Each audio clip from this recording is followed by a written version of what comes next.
একটা চারা গাছ লাগাই, এই চারা গাছটাকে যেভাবে আমরা যত্ন করি, কিসের জন্য? যে চারা গাছটা বড় গাছ যদি হয়, ভালো ফল দিবে, ভালো ফুল দিবে। সেরকম ভাবে আমাদের মানব জীবনের একটা মানসিকতা,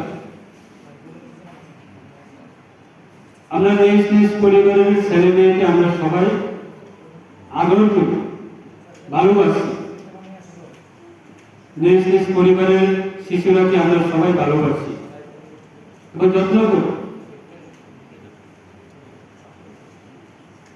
আমরা যেভাবে নিজের পরিবারের শিশুরাকে যেভাবে আমরা ভালোবাসি, যত্ন করি, সেরকম ভাবে অপর পরিবারের শিশুরা কেউ আমরা যত্ন করা এবং ভালোবাসা, সেটা আমাদের কর্তব্য।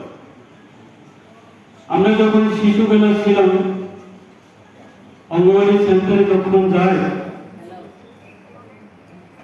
তখন কি হতো? শুধু ডালের লগে চাল মিক্স এবং সাথে শুধু সোয়াবিন, আর কিছু ছিল না। আর আজকে দিনে দাঁড়িয়ে এত আইটেম আমরা দেখতে পাই, সেটা করার কারণটা কি? যে শিশুকে যাতে ভালো প্রোটিন হয়, শিশু যাতে কোনো ধরনের অসুস্থ না হয়, শিশুর শারীরিক কোনো ধরনের যাতে অসুবিধা না হয়।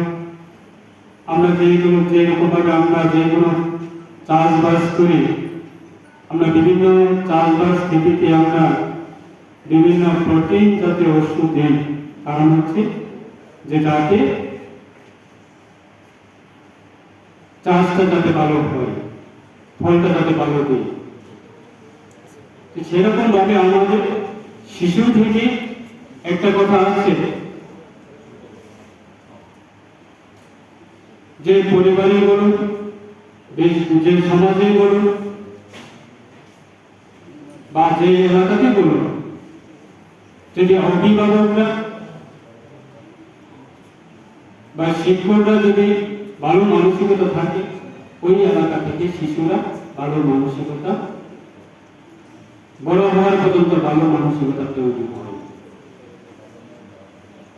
আজকে ভারত সরকারের এই সিদ্ধান্তের মোতাবেক আমাদের রাজ্যের মাননীয় মুখ্যমন্ত্রীর নেতৃত্বে আমরা আজকে দিনে দাঁড়িয়ে